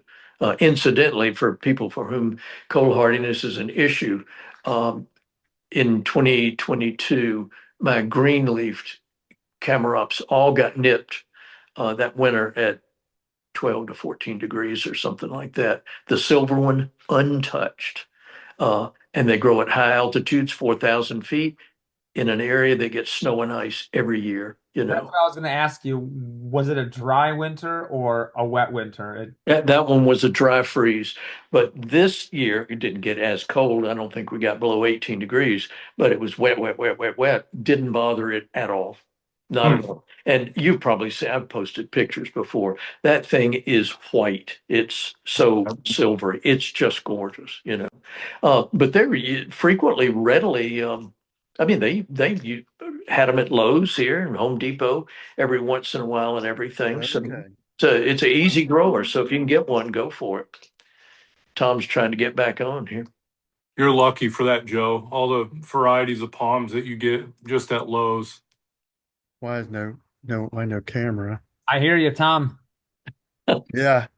Tom, you look fun. You look funny, Tom. Okay, video. It's just a name. I'm glad you're back, Tom, because I've been like biting my tongue to bring up the next topic. Hopefully oh wait. And Joe's been talking so poorly about you over the last 10 minutes. You've been po-mouthing Tom the whole time. So, All right. Thank you, Apple. So we talked about a few things while you were gone, Tom, and then Joe just mentioned that there's a really skinny palmetto, skinny trunked palmetto that he knows of, and then in his yard he's got really fat trunk palmetto. So we were kind of continuing the conversation before that we were having before you left. So one thing I wanted to bring up that ties in perfectly is, what about this Rockland palmetto? That's like, if I have one palm I want to get some seeds from, it's that one, and test it out. What do you guys think's going on there? Well, I noticed it a few years ago when we went down to Fairchild. My son and I went to Fairchild, and they have a little Rockland display, like a little display garden, things you'll see in that area. And I was like, well, this is weird, because these palmettos don't look much like anything else. And then my wife and daughter and I went down about a year later, and we drove around. We were driving around Dade County a little bit, and saw them in habitat, and it's like, wow, those things. I mean, they look weird. They just don't look anything like what you would expect. And then when Joe and David and I went down, we went from Miami to out to the Keys, uh, and you could see them growing all the way into the Everglades. And so you have these really short, squat palmettos that are probably half the size of a typical sable palmetto. And I suspect, I don't know this, but I suspect that a lot of those differences are genetic. And so you end up with kind of a dwarf looking sable palmetto. Which is seedless, I would like to add. Well, at least the ones Never we could, saw were, yeah. could never find a seed. Dr. Kyle Brown has one in his garden in St. Mary's, and it's right next to one he got from Scott Zona from Cuba, which is the sable parviflora, and it's labeled sable parviflora. And the two palms couldn't look more different. I mean, the sable parviflora one is very robust. And then you have this rockland palmetto right next to it. That's, I don't know what it's just and it may just be, again, within that natural range, that natural variation within sable palmetto. But I think there's a lot more work to be done within the genus. And I think as genetic testing becomes much more readily available and cheaper, and people start doing it, we're going to find that there are probably more species out there than exist right now. And the reason I say that is because just in the last, since 2011, there have been 2 species added. And for a genus that's mainly found in North America, where you think, oh, well, surely everything's already been discovered. It clearly hasn't. Sable expressoriensis and Sable tamaulipensis are 2 species that have been added, tamaulipensis, just last year. And so here we're adding species to the genus Sable, and this is in a part of the world that's pretty well known. We're not talking about New Caledonia or something like that. We're talking about something that in our backyard, really. Certainly in your backyard, Tom. It's fascinating. Tom and Teddy, do y'all have tamaulipensis? Do y'all grow it and do you have it outside? Do. Because I did once and killed that one, and I've grown it from seed a bunch in the greenhouse, but I haven't planted another one yet. okay, all right, because it's pretty cold hardy. Hayes has it, and it's made it through everything in Addison. And it has a creepy trunk like Serenoa. Yeah. It crawls along the ground. That's fascinating. That's always been the allure of that one, is the trunk that creeps across the ground. Ours is not that old yet, but I've also seen, I think from Utah, maybe all your pictures, the fronds are just gigantic. They're just very I long. love it. Yeah. Well, the seeds are huge. That's an easy way to tell. Yeah, it definitely fits into that whole group down in Mexico with Mexicana and Guatemala. I mean, I know at one time there was some speculation that it actually could be a sable minor by Mexicana hybrid. I don't know, but I think pretty clearly it's its own thing. But within that group, and yet it shares some affinity with sable minor as well. So, but that whole area, Tamaulipas and Nuevo Leon, it's real similar to the southeastern United States, and I've heard it referred to as kind of a disjunct region of this, portion of the southeast, or maybe we're a disjunct portion of Tamaulipas. I'm not sure, but Yeah. a lot of the same species. They have all these evergreen oaks. They have sweet gum. They have sable palms, Maples.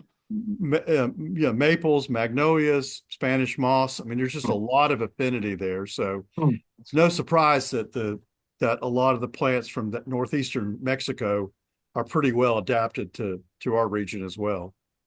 Tom, I'm gonna throw some gasoline on this one again because that's all I'm here for today. Can you identify my rosii? Can you tell me about my rose? Oh my gosh. That is like, Like, Well, that kind of goes along with what I was just saying. I think there's a lot more going on in that Western Mexico than we really know. And I mean, I don't that's think what the Drug anybody, Enforcement Agency says as well. So, well, yeah, there's that. But I mean, I don't think anybody's really done any real taxonomic work on those species since Scott Zona did it back in the late 80s. So, at this point, we're talking about 40 years ago. And I think there's probably more down there than we know, which makes me, the reason I say that is I think Joe's Sable rosei is, as far as we know, is Sable rosei, or at least that's what it was collected as, right? Inga Hoffman, I think you got the that's seed right. from Inga Hoffman way back when. Well, Right. she was the seed lady, was seed distributor she had her own, right? But she also handled the IPS seed That's distribution right. too. That's right. And so, she knew what she was doing. I mean, she wasn't just somebody collecting seed off the side of the road and selling it. She went to some pains to make sure that it was what it was described as. So, I think that a couple of things might be the case. One is that, number one, rosei may be way more variable than the description is, which is always a possibility, or that what was collected as rosei, because it was growing in the same place that rosei grows, is actually something different. And we're back to that conundrum of, oh, there are only 3 species. Which one is it? Oh, it's growing here. It must be Sable rosei. yep.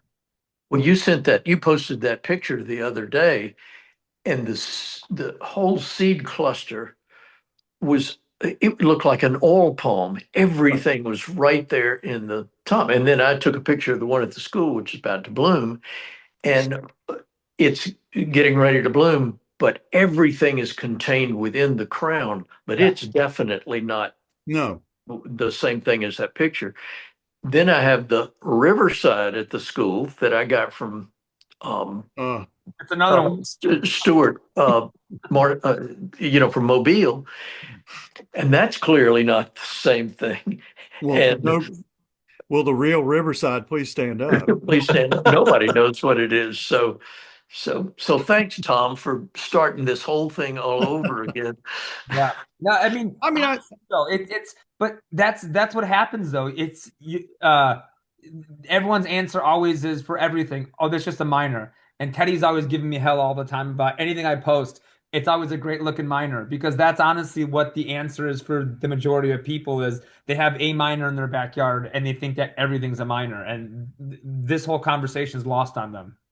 Well, and you'll hear people say, well, it can't be this because they don't bloom really young, or, they have to have a trunk before they bloom. Well, I can tell you, even in the case of Sable palmetto, that's not true. I've got a Sable palmetto that's got maybe 3 feet of trunk. It's in its 4th year of blooming. And I can show you the inflorescences all the way down. Even before it had a full clear trunk, it was already blooming. I know Sable Mexicana will do that. So, a lot of things that we we want to point to and say, well, these are defining characteristics, just aren't. So, Yeah, remember when we were in Montgomery and we were talking to Andrew Street, and he said, "Well, this particular sable, the spathes, the bloom spathes, are going to be way outside, or going to stay inside the canopy." And he said, "Well, that's the way they were for a while, and as the tree has become more established, these things get bigger and longer, and they're hanging out and everything else." And I thought, this is hopeless, that will. yeah, that was actually Sable Bermudana. That's right. And we pulled up because, what do you think this is? And I looked at it, saw the inflorescences coming out. I was like, palmetto? And he said, nope, Sable Bermudana. And we went through that whole discussion. Then we drove around in the monsoon, drove up to another palm. He goes, okay, what do you think this is? And I was like, palmetto? And he said, nope, that's Sable Yapa. And I was like, what? It doesn't even look like Sable Yapa. And he goes, I know, but when they grow up, they want to be Sable Palmetto. And as this was a huge one, and it looked like sable palmetto. Now, a juvenile, very distinct, Mhm. immediately recognizable, but a full-grown, mature, I couldn't distinguish it from sable palmetto, and I like to think that I can see some differences.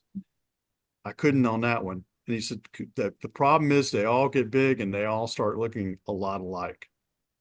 Well, so again, when you're in cultivation, it's in cultivation or something from cultivation, it just makes it that much more problematic. So back to your rosy eye, right? It's not a minor. Yeah, I'm all ears. Yeah, it's not a minor. And Joe's is clearly not a minor. So if the seed was collected from Joe's, and we have no reason to believe it wasn't, or that palm, I think it was collected at Aquinas, right? Pretty clearly it Sorry. was. Right. And we're fairly clear it was collected from that palm. Then it's probably what that palm is. And I'm betting that it was Inga Hoffman got that seed as Sable Rosii, and she had good reason to be confident that it was.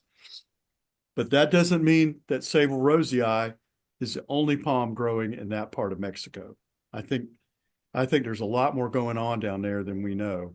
And for the reasons that we've already talked about, when you can go to Texas and find a new species of sable, stands to reason there's probably some more in Western Mexico.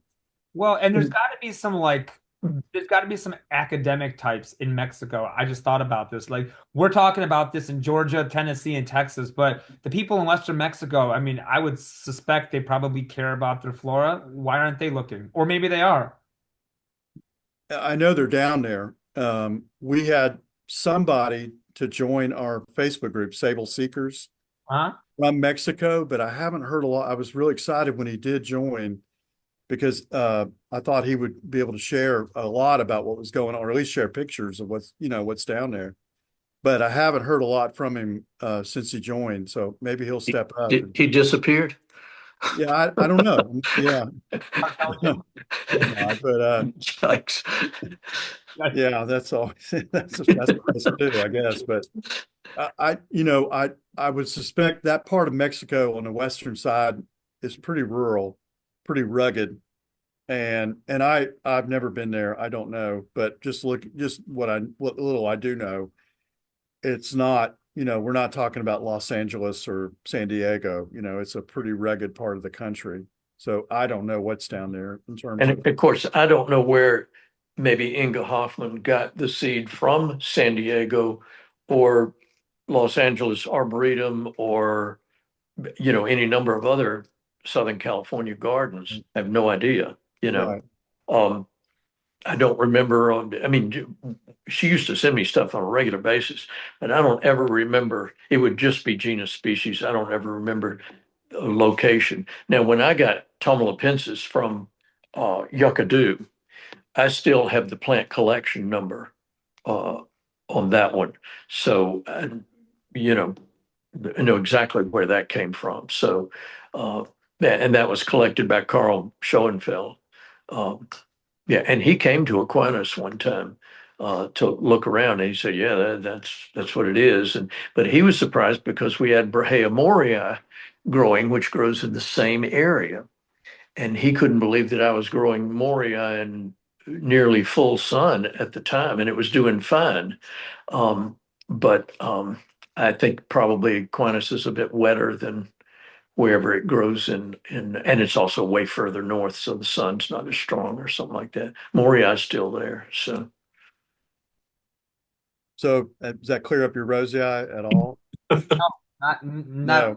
no. I told you from the beginning when I got that thing as maybe a 3 gallon, right? This is the stuff that I noticed, but I got it as a 3 gallon, and I always noticed that it just kept this. It was growing sideways, but very, very compactly, and it always stood out from every other sable here. I'd walk by it, and I was like, that just looks so cool. And then it bloomed early, and I was like, well, that's interesting. It's taken a little more damage than it's taken a bit more damage than any of the miners around it. But I have a lot of miners around here, and when you look at it, you're just like, that's just not a miner. It's not. Yeah. And the inflorescence, when it comes out, it literally just falls right over and stays right in the canopy. It's almost actually it's so that's my first, this would be my first true trunking flowering sable here, actually. Our big Mexicana that I was outside here earlier, that thing is much older, much larger, and it still is not flowering. But this one is, and it's a, I have tons of minors in Louisiana, all sorts of stuff that's already flowering. And Joe, you're right. The Louisianas are like 80 feet up in the air. They're just gigantic. And the rosei, it literally gets right to the highest part of the frond and then just goes right back down, just like clockwork. It's amazing. Yeah, and the one that I have, whatever it is, the spades never even approach being to the edge of the leaves. Everything is within, but not within like that picture. Oh my, that looked like a cycad, you know, where the seed, it's like Yeah, and all the seeds formed in a cone or something like that. I don't know. Joe, do you remember when your rosy eyes started flowering? Like, was Yeah, it younger? well, what you see at the school now are two babies off of my original, and I've sent y'all a picture of the original before there was a student standing next to it, and it started blooming very, very young. Um, There you go, but Tom. but it was never. I mean, it was never minor. I never even thought it looked like minor. One thing, y'all tell me, Tom, we've talked about it. Do all miners do the Vulcan salute with the leaf? It's definitely a defining characteristic. Yeah, so that's something right there. Yeah. Y'all know what I'm talking about. Of course, yeah. You got that split right there in the middle. Whereas I don't think anything else does that. Yeah. No. Mm-mm. But again, when we're talking about how things change over time, when Sable Minor gets really old, really big, it will start forming custopalmate leaves. And the older it gets and the bigger it gets, the more heavily custopalmate it gets. Mhm. To the point, I don't think anybody would go, "Oh, that's a Sable Palmetto," but they'll definitely go, "It must be a hybrid," because it doesn't look like a juvenile or a younger Sable Minor at all. But if you think about it, we're kind of used to that. If you look at an oak tree seedlings, the leaves can be really, really big, oversized. And as the tree gets bigger, the leaf size and shape will change as well. So, I mean, it wouldn't, if that's the case with the palms, it's certainly not unheard of in other plants also. Yeah. Japanese maples do that too. And what I find is interesting too is that they, once you see, like, there's some characteristics that I could pick out pretty early. Like I have a couple of palmettos here, and you could just tell my palmettos are, as compared to a Mexicana, definitely more compact, much longer petioles, and just my Mexicanas just look larger from the beginning. They're just substantially wider. And you could just tell, if I could take a palmetto of a reasonably similar age and my Mexicana, put them right next to each other, you'll be like, wow, that's less than half the size of the crown of the Mexicana. They're very, very different. Yeah. There's a planting at a dentist office, and anybody who doesn't live in Georgia is going to laugh at.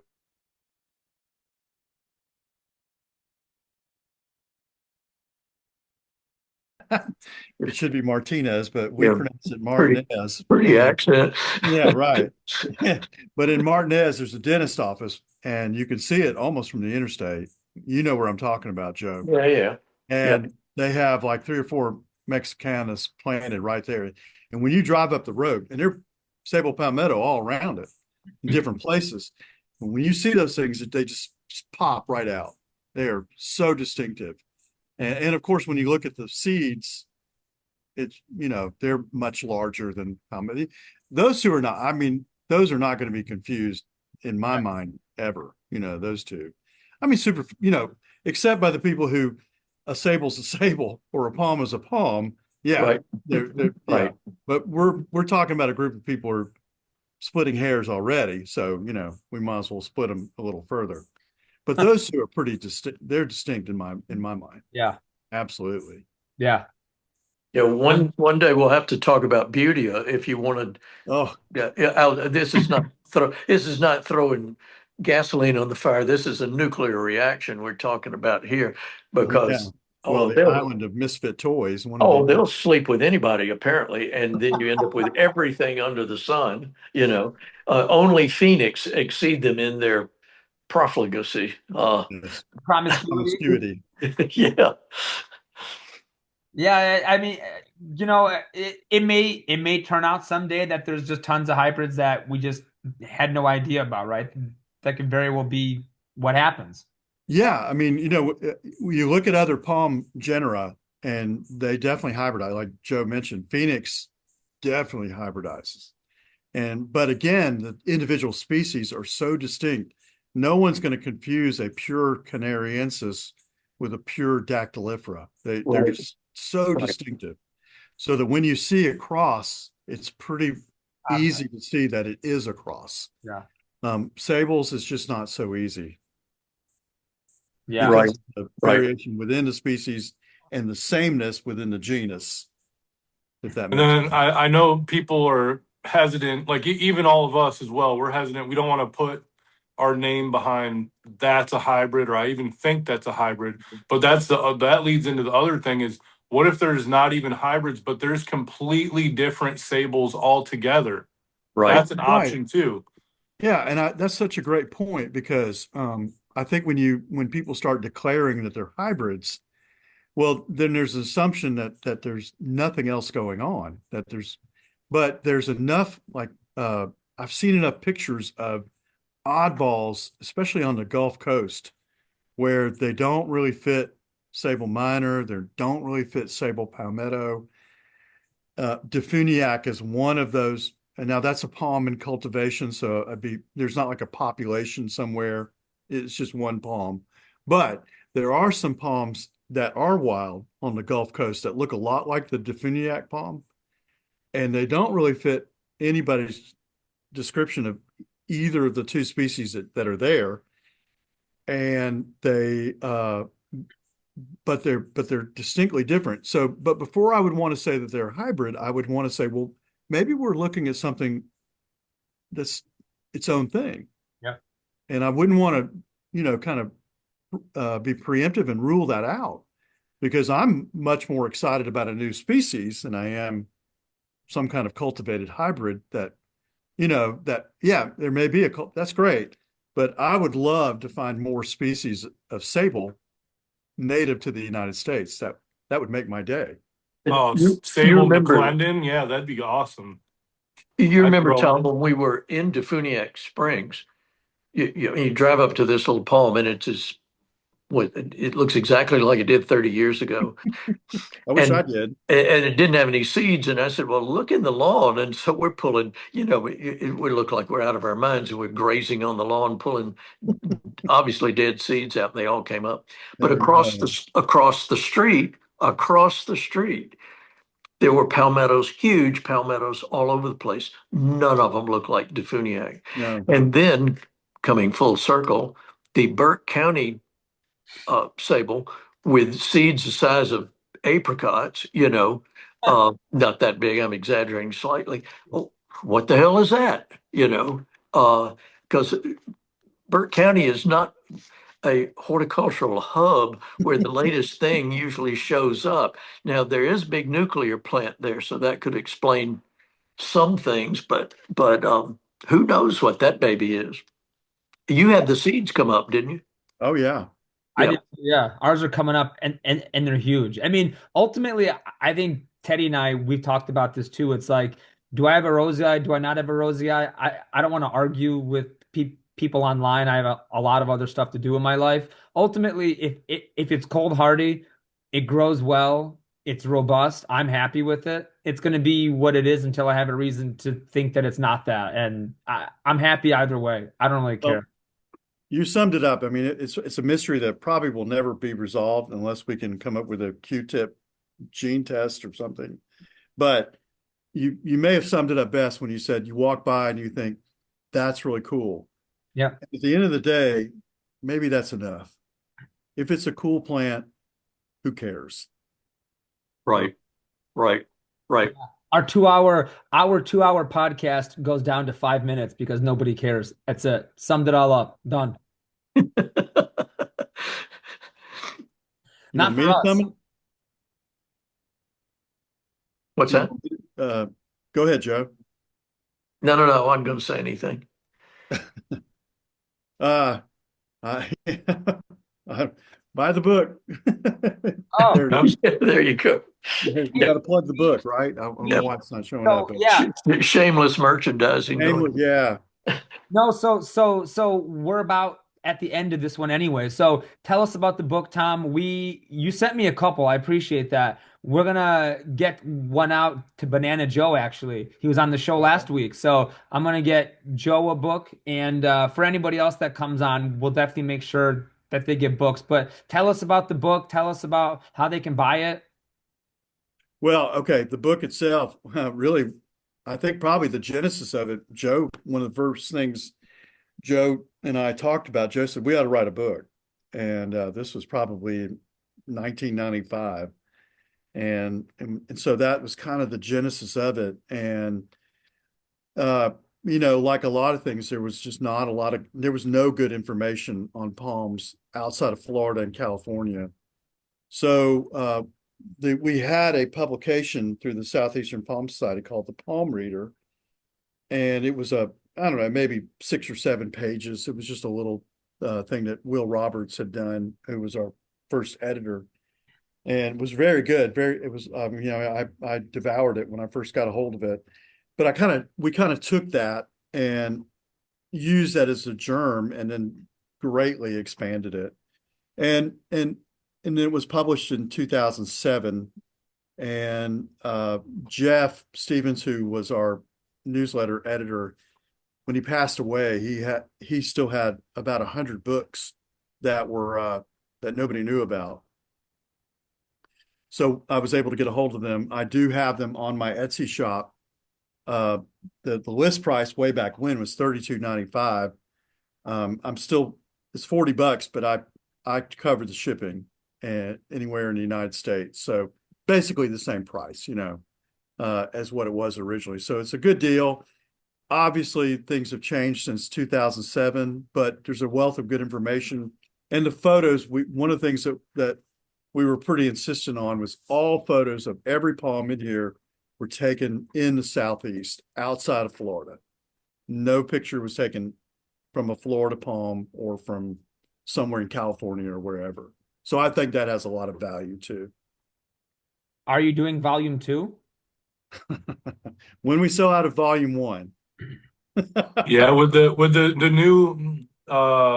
new wave of palm growers, even younger than Tom and myself, it's really good to plug that, and I'm sure that you're going to get a lot more sales with people watching this that honestly may not even know that book exists.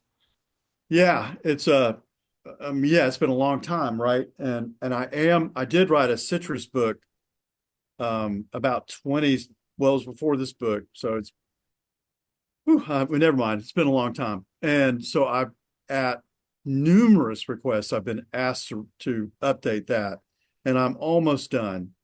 And that book, the original book was about 35 pages. It wasn't very long, and it's twice that length already. And so I'll eventually do it. And then maybe once we get that out of the way, I'll go on to my final act or whatever. finish the second edition. 4-chapter Sabal rosea speculation. Yeah. Yeah. Well, that's exciting. Tom, tell everybody about your Etsy shop.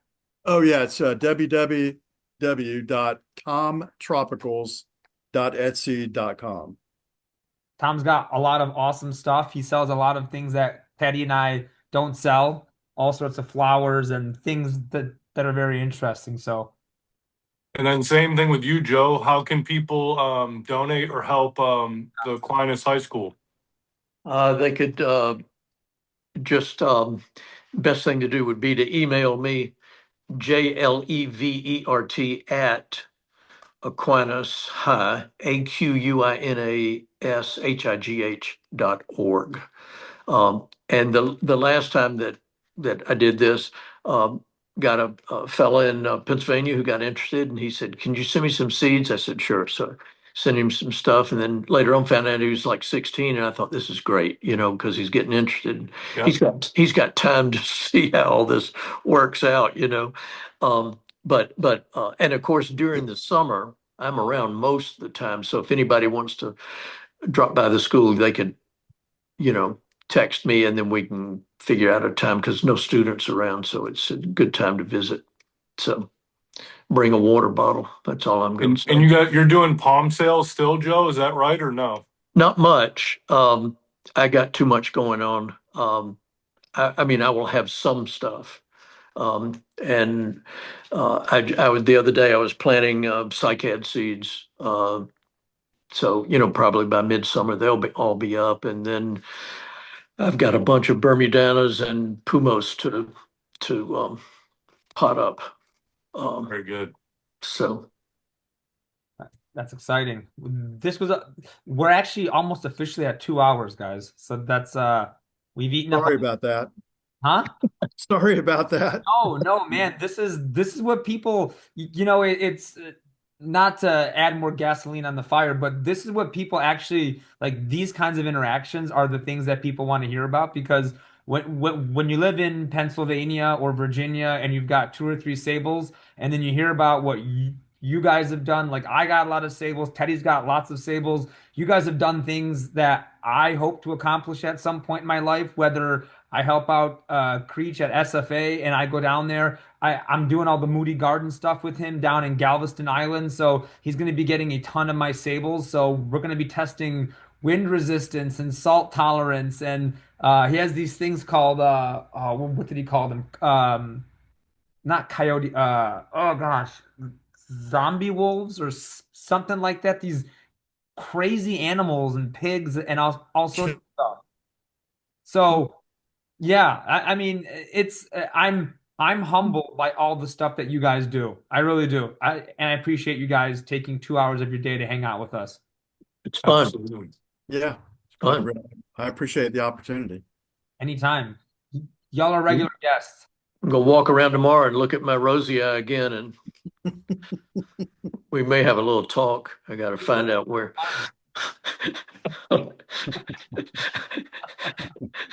For wanton ways, right? Yeah, wanton waste, withholding information from Daddy.